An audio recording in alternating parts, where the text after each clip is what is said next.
ఇంకా మీ అనుభవాల్ని కొనసాగించండి సార్. అంటే నేను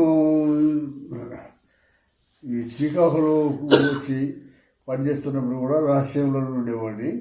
రహస్యంగానే నేను ఈ సిపిఎంఎల్ పార్టీ నాయకుడిని కొంతమందికి తెలుసు, బయటికి తెలుసు, నేను కలిసి లీగల్గానే తిరుగుతుండేవాడిని. బీహెచ్పీ లేదు, ఓపెన్గా తిరుగుతుండేవాడిని. అక్కడ మనకి పోటీగా సిపిఎం ఉండేది, వాళ్ళు సిఐటి ఉన్నా వాళ్ళకందరికీ తెలుసు. నేను అప్పుడు అక్కడ నాయకత్వం ఎవరండి మీరుండే కాలంలో, మీ సమకాలికులుగా ఉండే సిపిఎం వాళ్ళు? సమకాలీకులు అంటే నాకు ముందు పైలా వస్తుంది కాదు, సిపిఎం నుంచి అక్కడ మీకు కార్మిక వర్గంలో అంటే ఎవరు ఉన్నారు గుర్తురావటం. తర్వాత చెప్తాను. ఓకే, శ్రీకాకుళం నుంచి కొనసాగించండి. శ్రీకాకుళం నుంచి ఉన్నప్పుడు కూడా నేను లీగల్గానే తిరుగుతుంటున్నాను. రహస్యంగా కొనసాగుతున్నా, నేను ఓపెన్గా తిరుగుతుంటాను కనుక వాళ్ళందరికీ వీళ్ళు ఓపెన్గా తిరుగుతున్న మనిషిగా అనుకుంటాడు. కానీ పోలీసులు వస్తే వాళ్ళని కలిసేవాడిని కాదు, వాళ్ళ నుంచి అవాయిడ్ చేస్తుండేవాడిని. అది విశాఖపట్నానికి వచ్చిన తర్వాత కూడా నేను ఈ కంపెనీల్లో అన్నింటిలో ఓపెన్గా పోతుండేవాడిని, కలుస్తుండేవాడిని, మాట్లాడొస్తుండేవాడిని. కానీ నా షెల్టర్స్ నావన్నీ కూడా రహస్యంగా ఉండేది వాళ్ళు కాదు. అందువల్ల వీళ్ళకందరికీ తెలుసు, మా సానుభూతి పనులందరికీ కూడా నేను యూజీ కామిరెడ్డి అని తెలుసు. కానీ అట్లా బయట వాళ్ళకి కూడా ప్రత్యేకంగా సిపిఎం వాళ్ళకి, సిఐటి వాళ్ళకి, ఇతరుల కొంతమందికి నేను యూజీ కామిరెడ్డి అనేది తెలుసు. అయితే వాళ్ళు ఎప్పుడు మన ఉనికిని వాళ్ళు బయట పెట్టాల.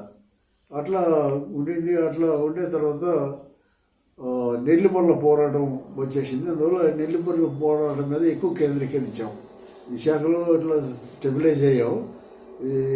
ఇట్లా చుట్టుపక్కల గ్రామాల్లో కూడా కొంత సంబంధాలు వచ్చినాయి. రాంపురం అనే గ్రామంలోకి పెద్ద కేంద్రం అయిపోయింది. మాకు అరుణోదయ టీం అక్కడి నుంచే ఉండేది. అది శ్రీకాకుళం పోయేది, తూర్పుగోదావరి పోయేది, ఇక్కడ అనేక ప్రాంతాల్లో వెళ్ళి ప్రదర్శనలు ఇచ్చారు. అప్పుడు అరుణోదయగా ఎవరండి ఫేమస్? అప్పుడు అరుణోదయ కరూరు వెంకటేశ్వర గారు అక్కడికి వచ్చేవాళ్ళు. రామారావు, నాగయ్య, ఎక్కువ రామారావు, నాగయ్య, కర్నూలు గారు వచ్చేవాళ్ళు. నాగయ్య అప్పుడప్పుడు మీటింగ్లు ఉంటే వచ్చేవాళ్ళు. వాళ్ళిద్దరు బాగా పరిచయం. అట్లా జనాలు కూడా వాళ్ళు బాగా పాపులర్. అందరూ రామారావు గొంతంటే పెద్ద ఇంట్రెస్ట్ కదా.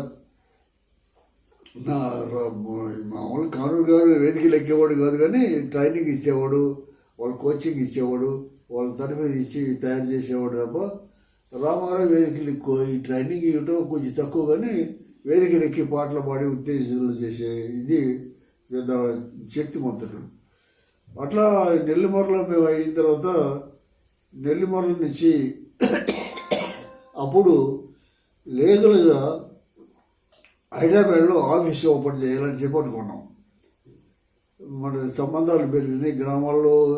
తెలంగాణలో కూడా అంతా ఒకటే కమిటీ ఉండేది, ఆంధ్ర రాష్ట్ర కమిటీ అని చెప్పి తెలంగాణ కమిటీలు అంత భాగంగా ఉండేది.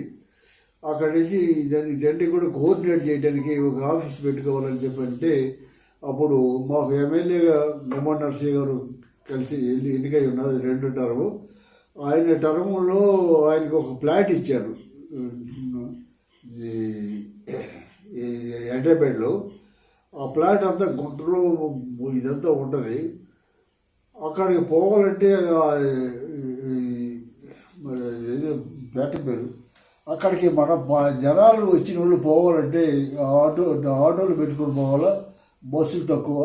ఆటోలు పెట్టుకుని రావాలంటే డబ్బులు ఖర్చుతూ ఉంటుంది కనుక అక్కడ మనం ఆఫీస్ కట్టినా మనం ఉండలేమని చెప్పి ఒక బిల్డర్కి ఆ ఫ్లాట్ ఇస్తాం మీకు, మాకు సెంట్రల్లో ఒక ఆఫీస్ చూసి పెట్టండి, ఆఫీస్కి ఉపయోగపడేదని చెప్పంటే ఒక చోట అతను ఒక ఆఫీస్ ఎంప్లాయీ అతను ఒక రెడీమేడ్గా ఒక ఆఫీస్గా పెట్టుకోవడానికి రెడీమేడ్గా ఉపయోగపడే ఇల్లు అతను అమ్మేస్తున్నాడు. అమ్మేస్తుంటే 17 లక్షలు 19 లక్షలు ఇచ్చేసి ఆ కాంట్రాక్టర్ అది మాకు శోధన చేశాడు. అట్లా శోధన చేసిన తర్వాత మేము దాంట్లోనే ఆఫీస్ పెట్టి, నేను అక్కడికి ఆఫీస్కి ఇన్ఛార్జ్గా నన్ను రమ్మని చెప్పాను. ఇప్పుడు ఆ ఆఫీస్ ఏదండి? సిపిఎం పేపర్ డెమోక్రసీ అది ఇప్పుడున్న ఆఫీసేనా?